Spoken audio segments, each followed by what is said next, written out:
Hello my friends, and welcome back to my complete overview of the new subclasses in Baldur's Gate 3's Patch 8. Hope you're all doing well. We're going to go through each of these classes in turn and talk about their abilities, what they actually do, how powerful they are, and how they can be used in various builds. In part 1 of this series, we covered Path of Giants Barbarian, College of Glamour Bard, and Death Domain Cleric, and in part 2, we covered the Circle of Stars Druid, Arcane Archer Fighter, and Drunken Master Monk. So we're going to continue with the Oath of the Crown Paladin. Oath of the Crown, I think, is really cool because it's a true tanking character. It can force enemies to attack it and redirect damage to this character, and that's something that doesn't otherwise exist in Baldur's Gate 3, or at least is much harder to come by compared to many other games, which have tanks as more built into the system. So this is going to give you a tactical option that wasn't really available, and let you take more vulnerable backline characters in your parties if you have an Oath of the Crown Paladin who can protect them. Let's take a look at their ability. So, first off, we get the subclass features right away because we're a paladin, so we get our subclass at level 1, and our very first subclass feature is Righteous Clarity. As a bonus action for a Channel Oath charge, we can buff ourselves or an ally for 10 turns to effectively double our proficiency bonus to attack rolls. This is a huge boost to our accuracy in the early game, and will really help out. Usually I suspect you're just going to want to use it on the Paladin. Paladins are some of the hardest hitting characters in the game by default regardless, so just hitting more accurately is really helpful. Hope you land smite attacks and everything, so you're probably going to cast this on yourself most of the time, but it could also be very useful for another high damage but relatively low hit chance character, like for example a Sharpshooter Archer or Great Weapon Master character. This Paladin is somewhat incentivized to be a sword and board paladin and have a shield because you have a couple abilities based on tanking for your allies. So if you have a Great Weapon Master character in the party, let's say you're playing this paladin alongside another melee character, or even playing my full melee party build, this paladin would make an excellent addition to that because it can keep your vulnerable rogues and stuff alive, and that will allow you to buff the hit chance of those characters. Boosting your proficiency bonus to attack rolls is +2 in the early game, and then it goes up to 3 and then 4 in the later game, so that's going to be a massive bonus to your hit chance. Something like Tavern Brawler often gives you a +4 bonus to hit, and that is one of the most broken abilities in the game. So having that as an ability just making you hit much more reliably, very, very helpful ability. A 1-level dip in Oath of the Crown Paladin just for this ability, totally worth it. At character level 2, we don't get anything unique from our subclass, but of course our bonus accuracy is very useful with smites, just because we hit so dang hard that making us more accurate means we're going to kill enemies that much faster. Obviously you don't waste a smite when you miss, but accuracy is very important to paladins because it just increases the thing that they want to do, which is get enemies dead as soon as physically possible. For your fighting style, I suspect that I'm going to be doing a lot of builds with protection with the Oath of the Crown because I think that's very thematic and it will fit well with a lot of what the character is trying to do, especially early game, keeping vulnerable allies alive, but any of these fighting styles could be very good. So, because they're all very strong, all the paladin fighting styles. But really, we're here to look at the subclass abilities, so let's jump to level 3 and look at those.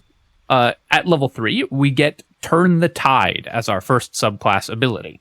This requires a Channel Oath charge and heals everybody within 30 feet, including the caster, as a bonus action for a d6 plus your charisma. I think the tooltip here is messed up because it's showing +3, but it should be a plus our charisma bonus in healing. That's a pretty big AoE heal and could help the character a lot in terms of help the party a lot in terms of staying alive. Now, typically, I think you're going to prefer to use your Channel Oath charges on increasing your accuracy because that's offensive abilities are usually more important than defensive abilities. You'll take less damage if the enemies are dead. So Righteous Clarity, I think, is usually going to be the more default use for your Channel Oath charge. But having this as an emergency backup ability is going to be pretty nice for most characters. You also now have a real tanking ability.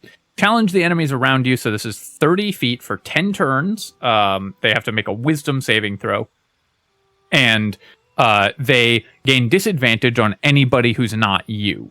Now, the way that these Compelled Oath abilities work in Baldur's Gate is that they aren't actually forced to attack you, or at least the Compelled Duel doesn't actually force them to attack you. I'm going to check and see how this plays out in actual combat when we actually use Champion Challenge here. But even so, even if it just gives them disadvantage against other enemies, or against your other allies, this is going to be a huge bonus to your party's survivability. So Champion Challenge, I think, is going to be really nice. In general, of the 3 Channel Oath abilities, and it is a little unfortunate that all of these abilities need a Channel Oath charge, so you sort of have to choose between them. I think you're going to be using Righteous Clarity the most of all of these, but either of these other 2 can be good in various circumstances and can really help your character either to draw aggro or protect their allies, in addition to just boosting your accuracy, which is already very strong. We also, at this level, get Channel Oath spells, so we get Command and Compelled Duel. Compelled Duel, not a very strong spell, and sort of redundant with Champion Challenge, which is like an AoE Compelled Duel. So I don't think you're usually going to be casting Compelled Duel for when you have Champion Challenge available to you. The spell slot is typically going to be better spent on Smite, but Command is a very strong spell. Obviously, it's one of the best spells in the game. Every Paladin wants to prepare this, so having it as an Oath spell just saves you from having to prepare it with one of your actual spell slot preparations. Just makes the character a little bit more versatile. At level 4, we don't get anything new from our subclass, but we're just going to take Alert to make combat testing a little bit easier as we go to level 5. And at level 5, no subclass abilities, but we do get 2 new Channel Oath spells in the form of Warding Bond. Again, this can help us tank for our allies. Your Paladin will often be one of your highest hit point characters, so Warding Bond can help buff an ally up. Is it worth using a level 2 spell instead of a Smite? Probably not that often unless you're doing a specific Warding Bond thing, but this is a moderately useful spell. I mean, in Baldur's Gate, it's very powerful, so it could help out depending on exactly how you have your party set up. You could also cast this on like an Abjuration Wizard ally and take no damage and give them resistance forever. And Spiritual Weapon is also a very, very useful spell. Even at level 5, this is very relevant, and sometimes blocking a doorway or something will be much more important than a smite attack, so having Spiritual Weapon as an Oath spell is really nice for a Paladin as well. This also just gives us access to 2 spells that aren't normally on the Paladin spell list, so that's pretty nice as well, because you just get more versatility when you have more spells available. At level 6, we don't get anything unique from our subclass, but of course our theme of protecting our allies benefits a ton from Aura Protection. Oath of the Crown Paladin, I think, is also going to want to build around Charisma a lot more than other Paladins in general, so you'll benefit from being either a Dexterity-based Paladin and leveling your charisma quite high, or using strength elixirs in order to overcome your multi-attribute dependency and be able to have high charisma. So you'll be getting even more benefit from Aura of Protection than most Paladin subclasses will. At level 7, we get a really interesting and unique ability. This is when in Divine Allegiance. When an ally within 5 feet of you takes damage, you can use your reaction to magically substitute your own health for your allies, taking the damage instead of them. Now, this is interesting. So I tested this ability quickly, and this tooltip is extremely misleading. It does not, in fact, describe how this ability works at all. So how they've implemented this in Baldur's Gate 3, they've kind of just copied the description from tabletop, but have completely changed how the ability works. So how they've implemented this ability in Baldur's Gate 3 is when an ally within 5 feet of you takes damage, you can heal them for double your Paladin level in hit points. So they're going to gain, at this level, 14 hit points, which will offset the damage that they just took. And then you take double your Paladin level in radiant damage. So Divine Allegiance, you're not taking the damage instead of them. It lets you respond with an emergency heal. This is a lot less cool, I think, overall, than if the ability worked as described. but still very, very useful because it lets you still redirect a portion of incoming damage to your Oath of the Crown Paladin, which is going to make your backline characters a lot more survivable. You can also use this multiple times in a turn if you have multiple reactions. So if you have the Duelist Prerogative, you can use that heal twice. And because it is a heal that you're applying, it actually does work with the buff on heal items to apply the buff on healing spells to an ally. If you have damage resistance, the self-damage does get halved, so if you have Warding Bond from another ally or damage resistance to radiant damage from some other source, then you can reduce the incoming damage to yourself, so you can use this to kind of reduce damage by a lot. Like if an ally has resistance, then they take less damage, you heal them for more, then you have resistance, so you give the ally 14 health but only take 7 damage yourself, that kind of thing. There's a lot of ways that you can play around with this ability to improve your HP economy, but I did want to mention that the description here is extremely incorrect. Character level 8. We don't get anything new, of course, so we're just going to grab a feat and move on to level 9 when we get another thing that really is very powerful for a paladin to get. And that is, as an oath spell, Spirit Guardians. Spirit Guardians is insanely strong for paladins who want to be up in melee already and are doing a bunch of radiant damage regardless. You have smites to do radiant damage, you have a class feature that makes you do radiant damage on every attack, so Spirit Guardians can add even more radiant damage and let you stack radiating orbs extremely quickly. I've done some builds based around taking Cleric 6 and Paladin 6 just to get Spirit Guardians on a Paladin. So having this spell, not normally available to Paladins, suddenly be available is incredibly strong for a monoclass Paladin. It will also be using your Charisma for its save DC, which makes it even better for Paladins than if you multi-class with Cleric. So this is going to enable whole categories of builds that weren't possible before. In fact, I would say this is probably just getting Spirit Guardians might be Oath of the Crown Paladin's strongest class feature, even including all of your other class features. You also get Warden of Vitality, which is a nice little bonus. Of course, you can normally prepare that, so it's not a unique spell for you, but it does help with your theme of being a support healer and helping keep your allies alive. At level 11, or at level 10, we get Aura of Courage, but nothing new from our subclass. And then at level 11, we get Improved Divine Smite for an extra d8 damage. And this is what I'm talking about with Spirit Guardians. Getting this on a monoclass Paladin lets us get Improved Divine Smite and all of the high-level Paladin goodies, while still having Spirit Guardians, so we can do an instance of radiant damage from Improved Smite, an instance of radiant damage from Smite, one from Spirit Guardians, one from the Callous Glow Ring, one from our weapon if it has radiant damage. Already, even with only one radiating orb item, that's 10 radiating orbs in a single hit. You'll probably need a few more than that because of how these will stack in practice, but this character is going to be able to do so many radiating orbs that it will just fully lock down enemies because of how much radiant damage we do in any given turn. Finally, at level 12, there's nothing new from our subclass, but the Oath of the Crown Paladin I think is really cool because it's kind of a more healing-focused Paladin. You get a lot of AoE healing abilities and a reaction heal, which is just a cool thing to have, a reaction heal, if they keep the implementation that currently exists in the beta. Obviously, the description does not describe what that ability does, but it is pretty cool that that's how it works currently.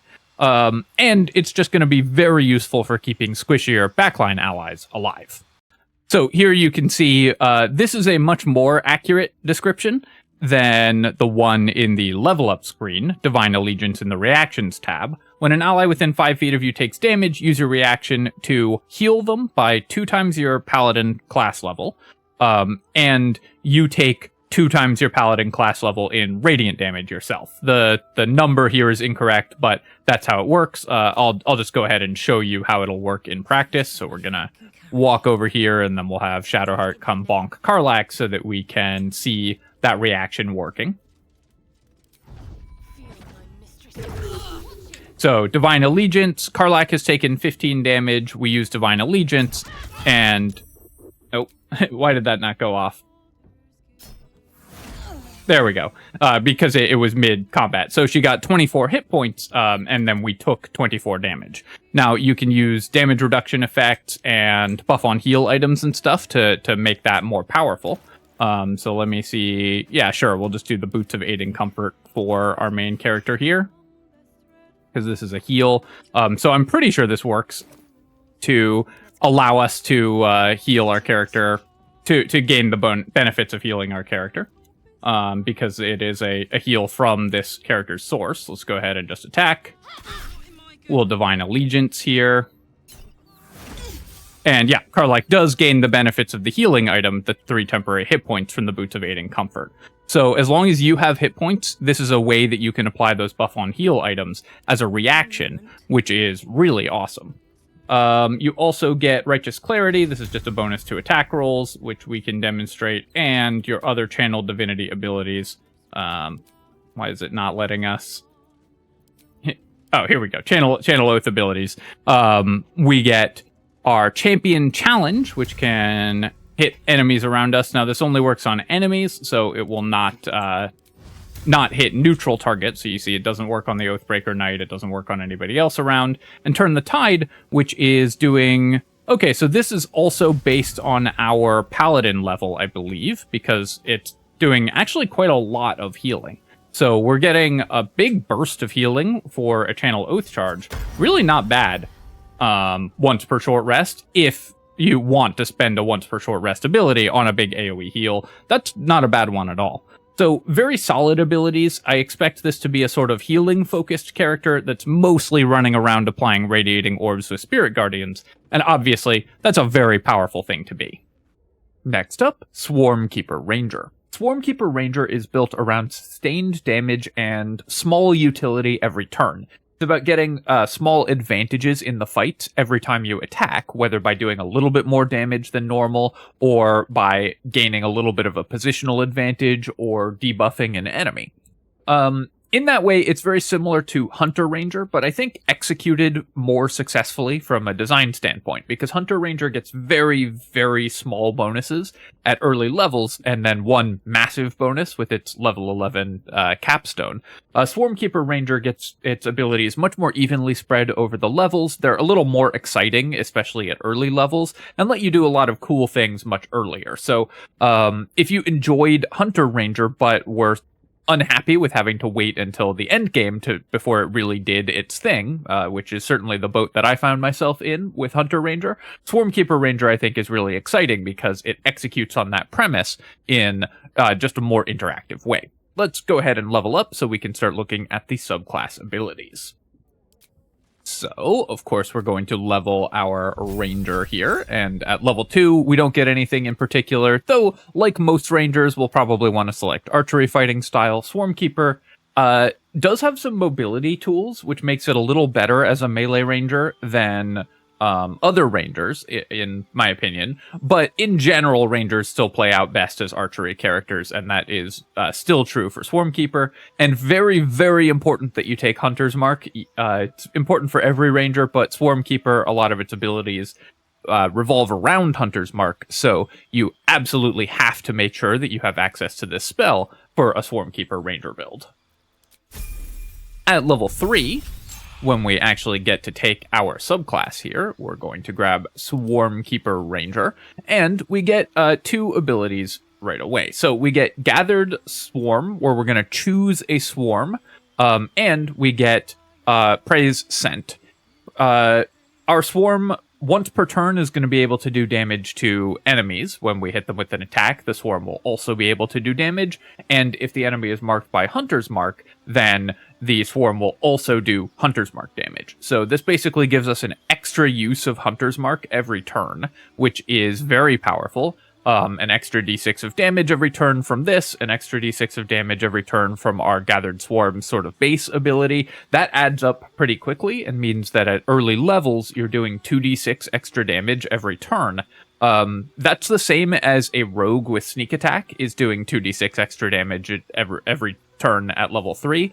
But we don't have to have any setup for it, just have Hunter's Mark on the enemy. So that is going to mean that our damage output with this character, especially in longer fights, is incredibly high, as long as we can maintain concentration on the Hunter's Mark.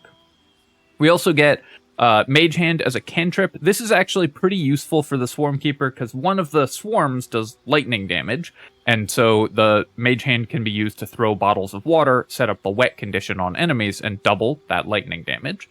And Fairy Fire, which is a kind of nice to have spell. It's one that you will not cast in a lot of combats, but when you want it, having it prepared isn't awful. So as a spell that's just sort of known all the time, Fairy Fire isn't a bad one to pick up by any means.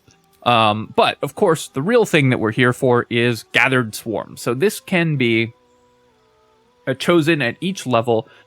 Whenever you level up, you can swap what swarm you're using, so you don't have to use the same swarm the entire game, but when you pick this as you level up, it is going to be your swarm for that level unless you respec.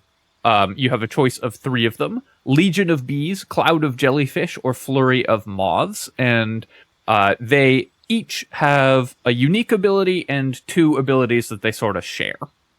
The first of these shared abilities is that once per round after you've attacked, the swarm can attack an enemy for a d6 of damage, plus an extra d6 if you have Hunter's Mark on that enemy. So 2d6 extra damage from your swarm.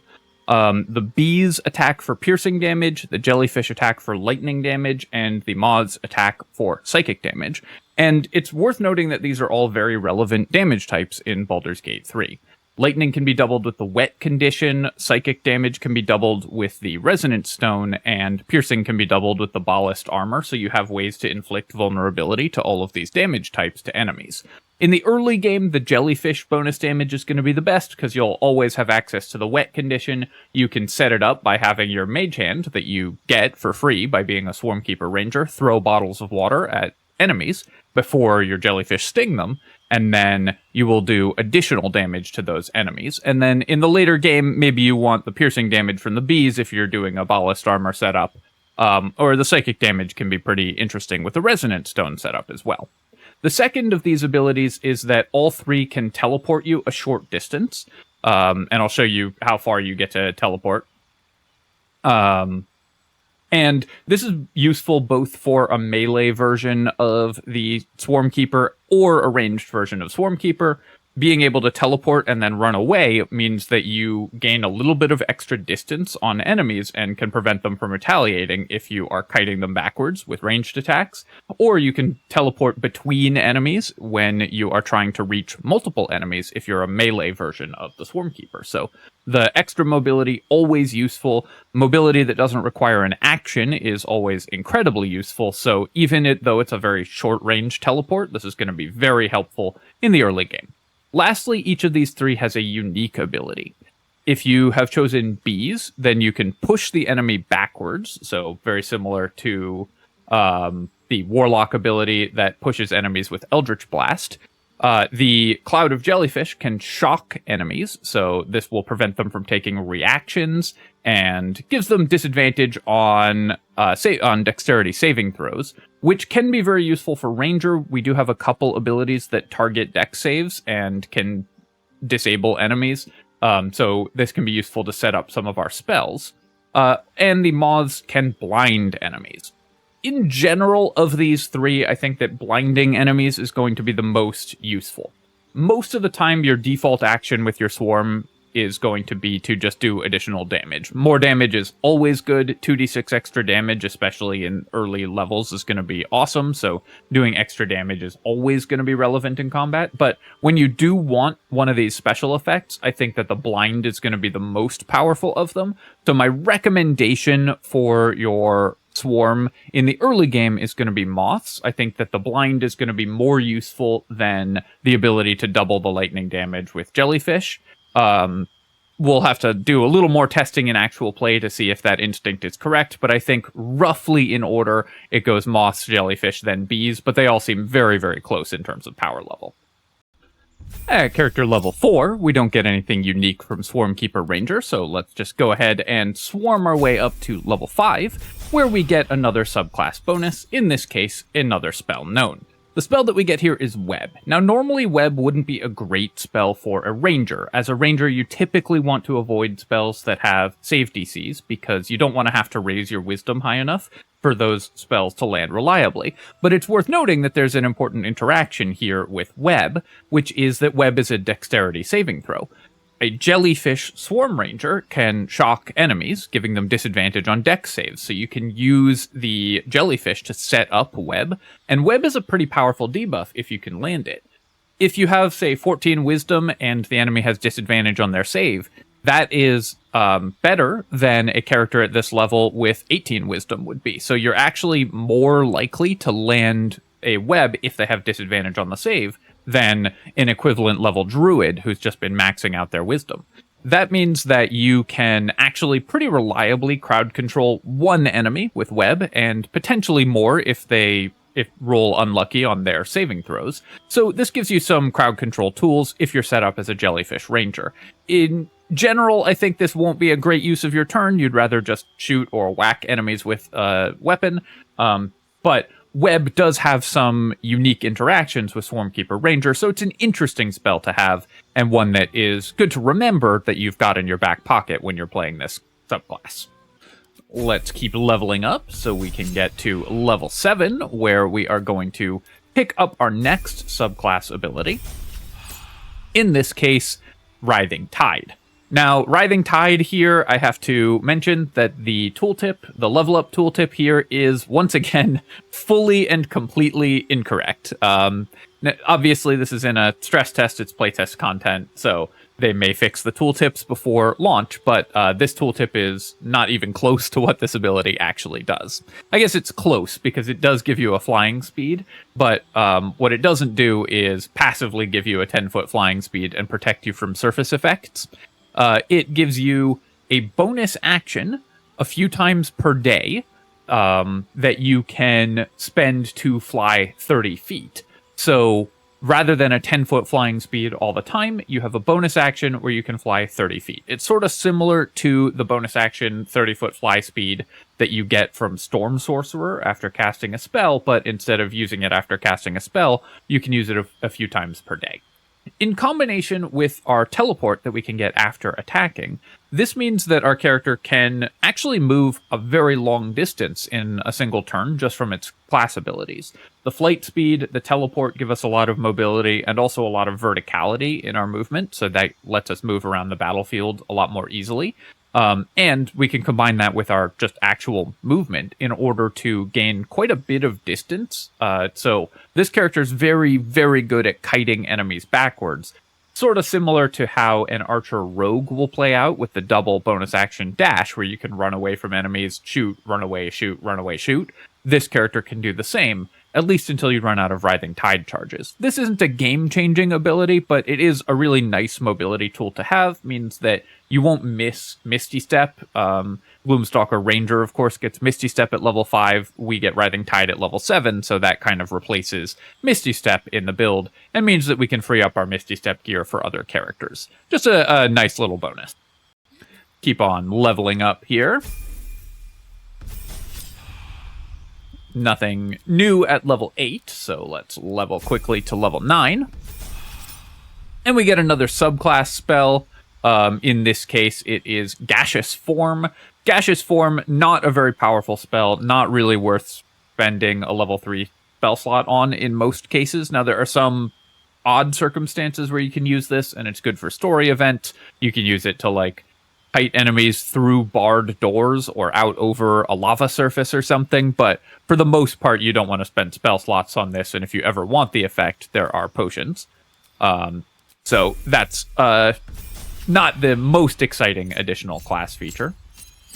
But the really exciting thing is at level 11, all the Rangers get their capstone abilities, which for Swarmkeeper Ranger adds additional effects to the Swarm's extra attack. So they do a d8 of extra damage rather than a d6, 1 extra average damage at level 11, not exciting, but it adds an extra effect to their attack. So the Legion of Bees will, in addition to knocking enemies backwards, also knock them prone.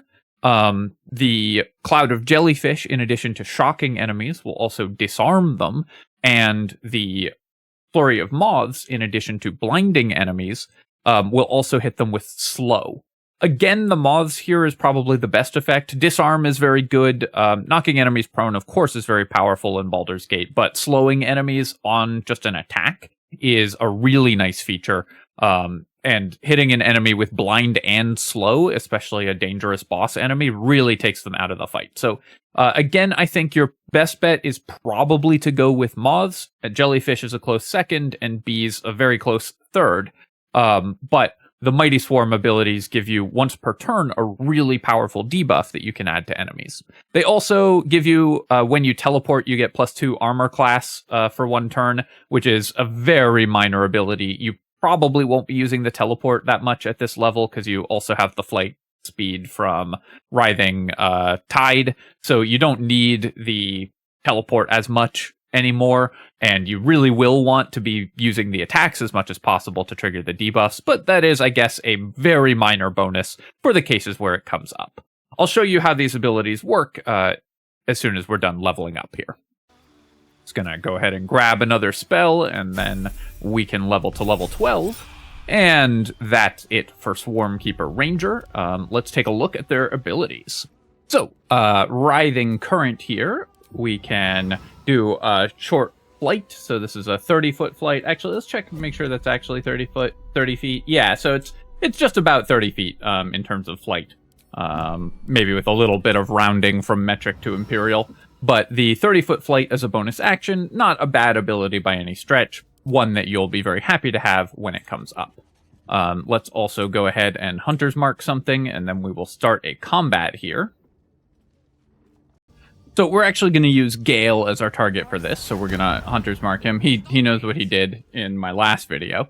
And yes, Astarion is still just dead from some earlier testing that I did. So Gale has Hunter's Mark on him. Let's go ahead and attack. We're going to enter turn-based mode just to make sure that we are showcasing the abilities appropriately. So we got Flurry of Moths, Mighty Teleport, Flurry of Moths, Blinding Swarm, or Flurry of Moths, Attack as our options. I'm going to start with the attack bonus here.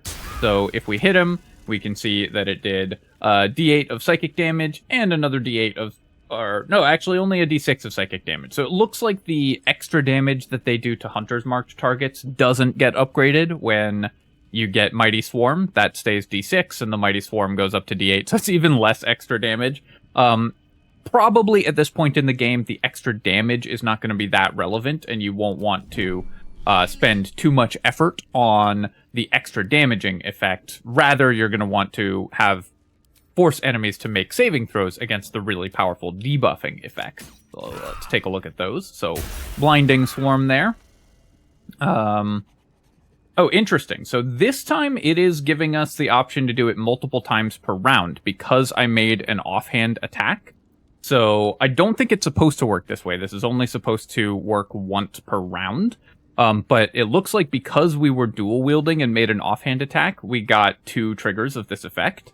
That's very interesting. So now we get Mighty Teleport, which we trigger using this.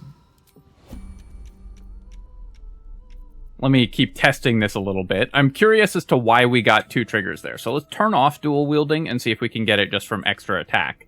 So, we got the miss there. Come on. There we go. And there we got a Blinding Swarm, which can hit Flurry or Blind against Gale. The save DC is 15, which is based on our Wisdom, I believe. So that means that this character is going to need relatively high Wisdom. Yeah, it's based on our Wisdom. So we're going to need relatively high Wisdom in order to land our saving throw effect. That means I highly recommend taking the 17, 16, 15 starting split and then upgrading your Dexterity and Wisdom so that you can land these bonus effects from your swarms and continue to debuff enemies. Make an offhand attack. See if we hit. We missed. So let's pass the turn here. I shouldn't be using Gale because he's got shield.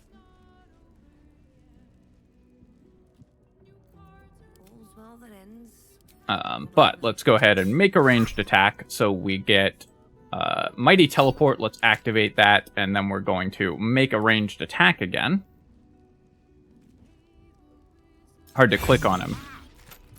And make an offhand attack. Okay, so that time it didn't trigger twice. It looks like the bug is only when you're dual wielding and you attack both with both attacks in the same round. It gave me the option to double trigger the swarm here. Let's go ahead and test that once again with dual wielding on. So we're going to make an attack against Gale here. And we've got Flurry of Maws attack. We missed on the second one, of course. So I'm just going to keep testing this until we actually get confirmation. So testing it, I'm shooting Lae'zel because she's a little easier to hit. We're going to do, sure, we'll do the attack from Flurry of Maws, and then the offhand attack. It did not give me the second trigger there. So I think that was a non-turn-based mode bug. Because we were out of turn-based mode, we got double trigger on the effect. So you can probably, with some stealth archery, abuse because we weren't in a round. So it wasn't checking like whether we'd already used the swarm abilities in a round. You can probably get some abuse out of that with stealth archery to trigger them even more times. Overall, this character is going to be all about hitting at least once every turn in order to get the maximum use out of those passives, having reasonable save DCs in order to trigger the debuffs consistently, and you'll get solid, consistent damage, great mobility with this character, and pretty powerful debuffs, especially at later levels. In general, for most archery builds, I think Gloomstalker is still going to be the preferred build, especially if you're only taking a few levels of Ranger. But Swarmkeeper adds a lot of cool utility. We can also add some other neat stuff, especially if the Swarm abilities benefit from a lot of damage riders, things like the Callous Glow Ring and so on. You can probably add a lot of damage to your character as well. Another thing to test is, do they benefit from the bonus necrotic damage from Spore Druid? That kind of thing can give us a bunch of really interesting ways to stack up extra damage. Really excited to see what we can do with the Swarmkeeper Ranger. Next up, the Swashbuckler Rogue.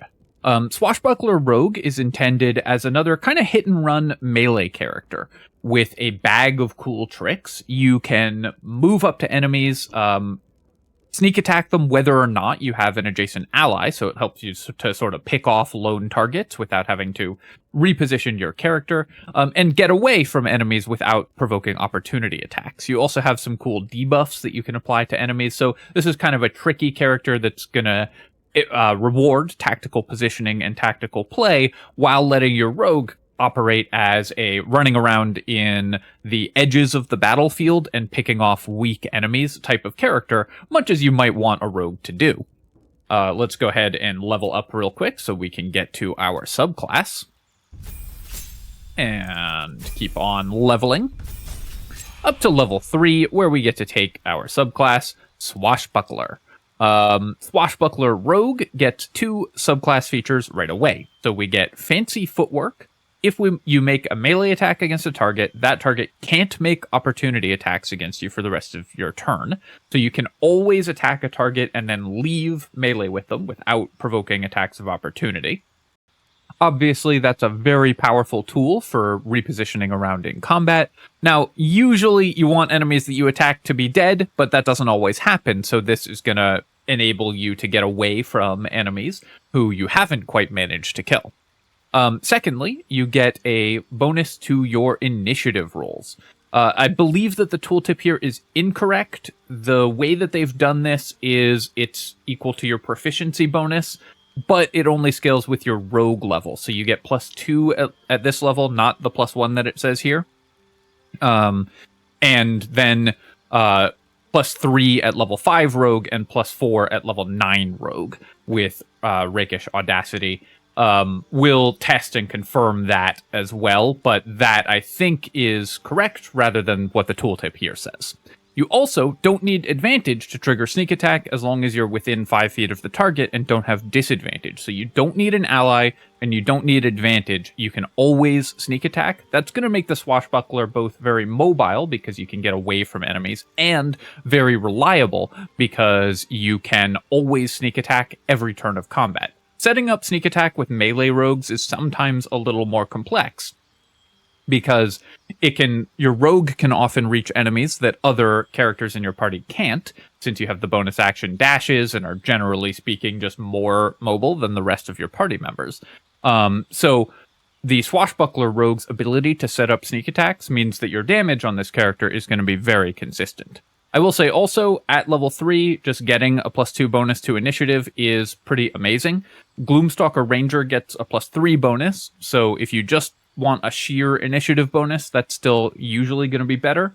But initiative, of course, is incredibly powerful, and a +4 initiative bonus in the end game means that this character, who will almost certainly be a dexterity-based attacker, will not need any initiative gear and have a +9 to their initiative.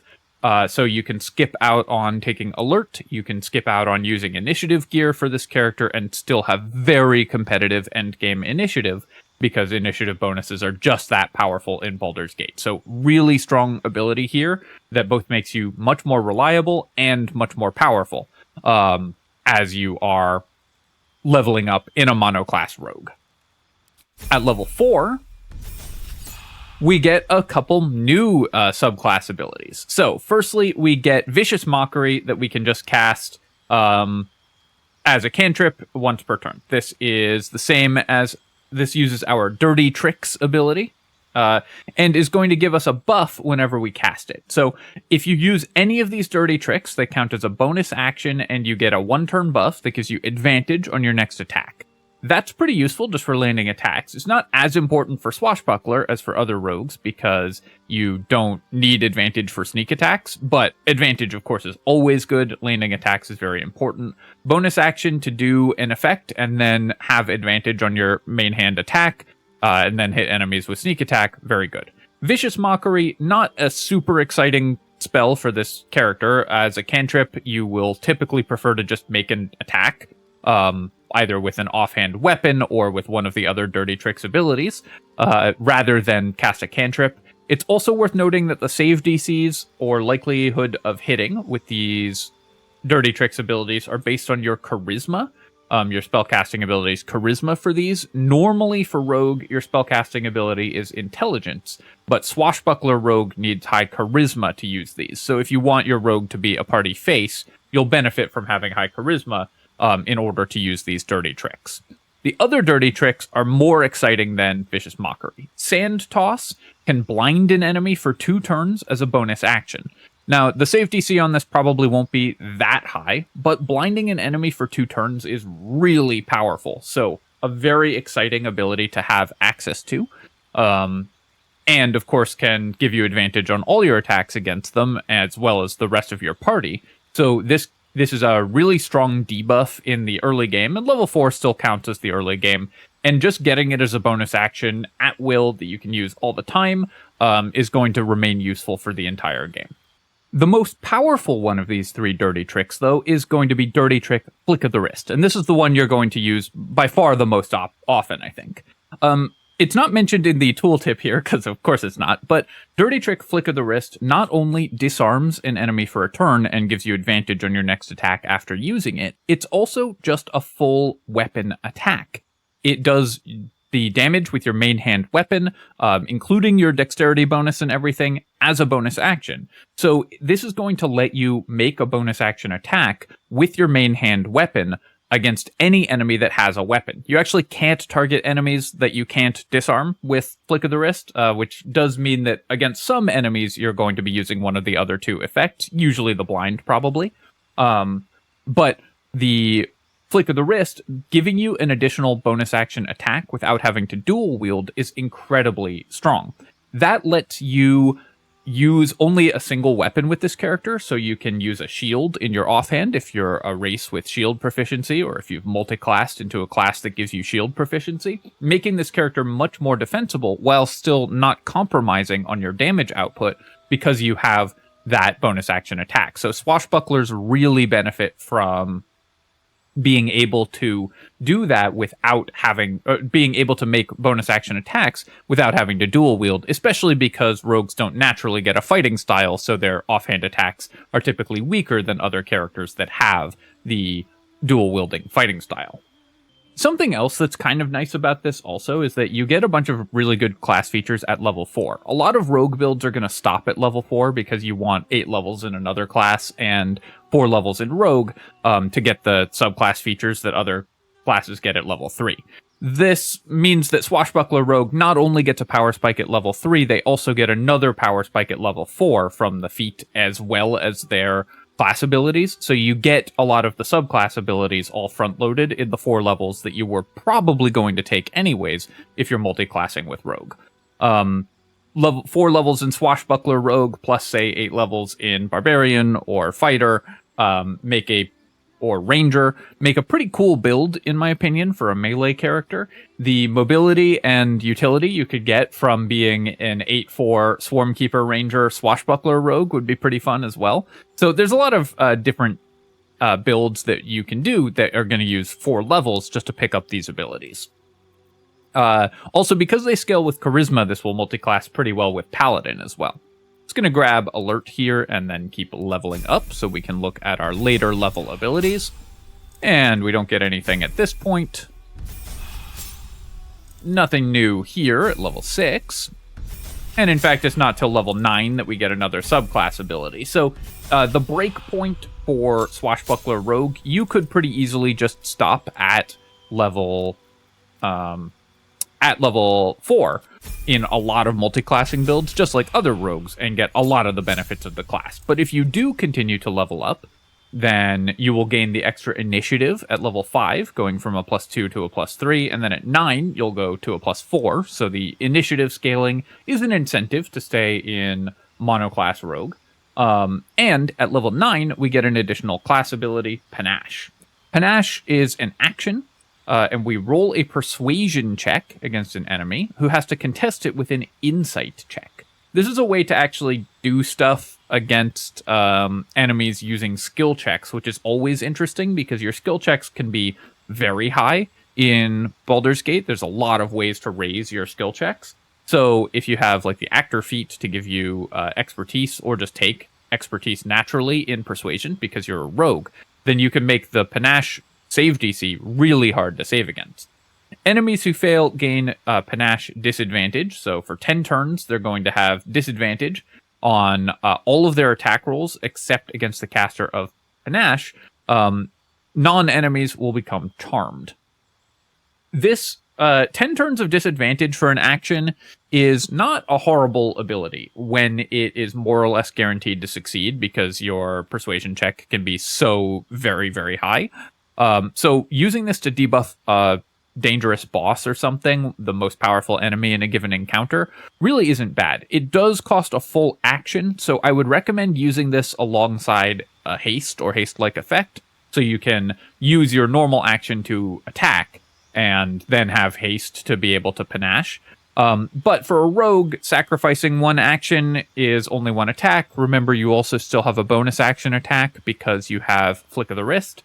So against a dangerous boss, giving them disadvantage on all their attack rolls and doing a bonus action to hit them with an attack, sneak attack, and disarm them is a pretty powerful opening turn to a combat. So I think that it's easy to overlook this ability, but it's actually pretty strong for debuffing a boss.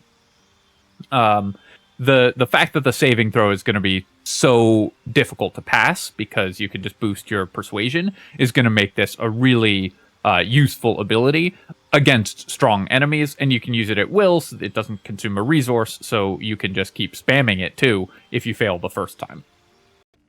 So firstly, let's take a look at the Panache ability here and just look at the save DCs on this. This is without particularly optimizing for Charisma, and basically every character we have a 95% chance of succeeding on Panache, so I do want to mention just how easy it is to land this ability successfully. I guess not against Karlach, who's immune to Charmed, but against most enemies, you're going to have a very easy time landing a disadvantage debuff on them using Panache. Sand Toss here, let's go ahead and bonus action. Oh, right, I need to unequip the shield, but I was going to show off that you can have a shield equipped and still, as a bonus action, use Flick of the Wrist against an enemy. We have disadvantage because we have a shield equipped, but if you are a race or have multiclassed into a character that can use a shield, then this will be a very effective boost to your armor class without compromising your damage because of Flick of the Wrist. So we can do that. Let's just take the shield off here so we can test the rest of the abilities out. And Flick of the Wrist, we can hit as a bonus action. You can see it does full damage here. Now, there is a saving throw against it, which we need high charisma in order to affect. But we also get advantage on our next attack because we hit with that ability. You can also use these multiple times in a turn if you've got the Helmet of Grit for a second bonus action. So I would highly recommend playing at half health with the Helmet of Grit with this character. It's pretty safe to do it because you'll have high AC and you can run away from enemies. So there's a lot of really cool things that you can do. If you can take advantage of the Helmet of Grit, the second bonus action is going to be really good. Vicious Mockery, of course, it's exactly like Vicious Mockery always works. The chance is not high because we have low charisma and the Oathbreaker Knight's very good at saving. But so you probably won't use the Vicious Mockery that often unless you are just unable to get into range of an enemy and need the 60-foot range and just have nothing better to do with your bonus action. But it's a nice to have for that case. And then Sand Toss can blind a creature. And also does a d6 of damage. Obviously, for damage, you'd much rather do damage with your weapon attack rather than the just flat d6 from Sand Toss, because your weapon attack is probably a ton of extra damage, whereas the Sand Toss is not. But overall, the extra bonus action attack from Swashbuckler Rogue means that they're going to be doing more damage than just about any other rogue. They will be doing more sustained damage than any other rogue build. Thief gets the extra offhand attack, so you'll be doing more sustained damage overall with Thief. But Swashbuckler gets an extra attack, a better second attack, because they can use their main hand weapon. And also that second attack has bonus effects. And then Swashbuckler also has a ton of cool mobility options as well. So I think in general, for a default rogue build, Thief is still going to be preferred, just with the offhand hand crossbow attacks are so powerful. And for a lot of multi-class builds, you're still going to see Assassin, but Swashbuckler has a really fun playstyle and will make a nice combination with a lot of possible classes, as well as giving you some great options for one-handed weapons, which is a playstyle that's not really that supported in Baldur's Gate. So it's really cool to see this character enabling that in a powerful way. All right, my friends, I hope that you've enjoyed this look at 3 of the new subclasses. The Oath of the Crown Paladin, Swarmkeeper Ranger, and Swashbuckler Rogue, and I hope that you're as excited as I am to get these fully released and in actual play. I feel like these are, in a lot of ways, the most interesting and best balanced of the subclasses that I've reviewed so far. They all feel solidly in the sort of upper middle of the pack in terms of subclass balance, meaning that they provide interesting niches and are going to be really, really useful for character building, but without fully replacing older subclasses or just breaking the game. So I'm really excited to use these, and I hope that you are as well. As always, of course, if you have enjoyed the video, feel free to leave a comment and hit like. Helps me out a ton with the algorithm, so I appreciate you taking the time to do that. As I am recording this currently, I am about to, I'm literally finishing recording this and then getting in the car to leave town. So I'm about to drive 12 hours. So don't say I did nothing for you. And in exchange for that, you can subscribe to my channel for more Baldur's Gate 3 build guides, part 4 of this series, and other strategy game analysis. Cheers, my friends. I'll catch you next time.